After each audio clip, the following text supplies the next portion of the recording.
Hello, OCB. Looks like I am here where the Pilgrim ship used to be. And as you can see, there's nothing there. Turns out that this drowned a while back ago. But I did spot some remnants before it was taken down. This right over here is the top part of the sails that used to be part of the Pilgrim. And here we have some more wood. Yeah, a little sad, but you know, things happen. Now we're gonna head out over there to the harbor, show you around. But we do have the other ship right over here. It is completely intact. It's been doing well. Really miss this place. It's a pretty mellow area. And then of course we got the Ocean Institute over here. For those of you that don't know, the person who created SpongeBob actually used to work here before he started creating SpongeBob. So there's a little fun fact. And here we have one of the birds over here. If you ever come here a little early in the morning, you'll be able to spot them more. Just a little tip for you. And then we've got this little artificial border to avoid the waves.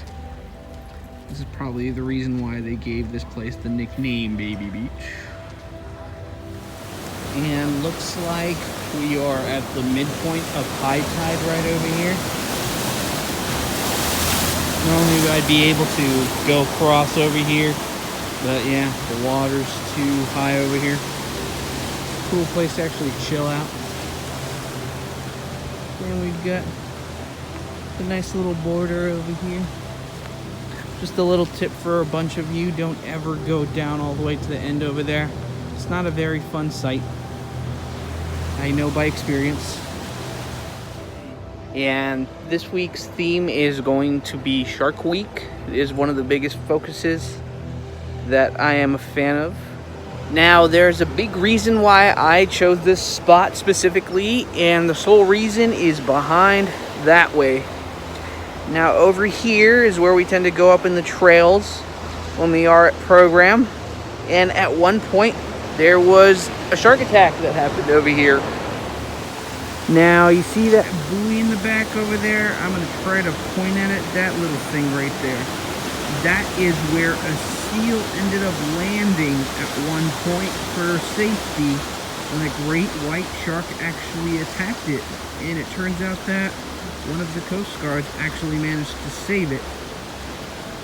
But yeah, I had no clue what was going on. But in the meantime, Gabe and a couple of other job coaches and I were over here at this trail over here. And we were surveying the area, and I had my binoculars on, and we spotted it. Turns out that later on in the afternoon that there was a news article about it. And it turns out that a great white shark attacked it. Now, we have to keep in mind that when it comes to great white sharks or any other kinds of sharks, they tend to be pretty interesting creatures that deserve a lot of respect and space. And naturally, they don't attack humans. That's actually a misconception that was brought on by Hollywood and the Jaws movie that happened in 1975, which I will have more on that later throughout the week. We have a very rich history over here when it comes to sharks. We tend to have a lot of scientists, or should I say marine biologists, that track some of the migration patterns of great white sharks around the area. And they've managed to find that they go all the way to the end of Hawaii and then go back over here to the San Clemente area and all throughout San Diego. So there's a fun fact right there. Another fun fact, if you're wondering why we've had so many spottings recently, it's because the ecosystem's been doing really well. So they've managed to breed more because of it. But as much as everyone talks about great white sharks attacking people, that rarely ever happens. It's actually a very rare occurrence. You are more likely to get attacked by a cow than you are by a shark.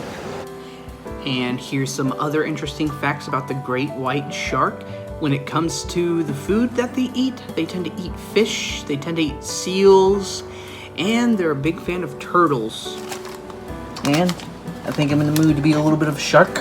I'm gonna eat some trout that I picked up earlier this week.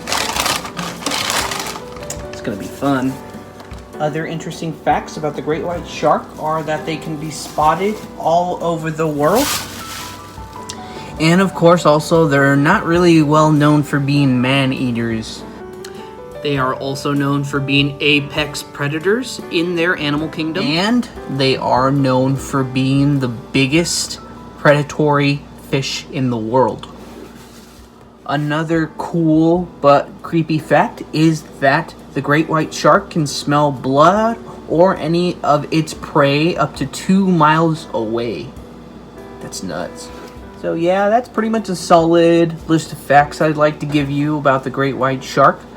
Other than that, there's going to be more coming up this week.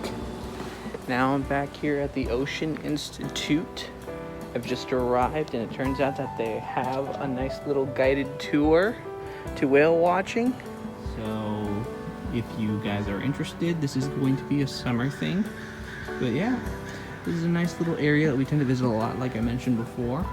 We got a nice big star that came out from here. We also do have a couple of fish that we tend to see over here, and actually some pretty chill sharks here too. Small ones, of course, but yeah. So I'm gonna be walking down over here, and I'm going to be heading back home. But as I mentioned before, Shark Week is upon us, so stay tuned on the Discovery Channel. And just so you guys know, if you want to visit from Jocelyn or I, feel free to respond in the comments below to do so, and we'll make sure to stop by pretty soon. So yeah, at the moment, that is it. Shark Week is going to be pretty straightforward. We're going to get the chance to talk about a lot of sharks, but as everyone knows, the great white shark, when it comes to movies, is the most popular, but there are a lot of different kinds of sharks out there.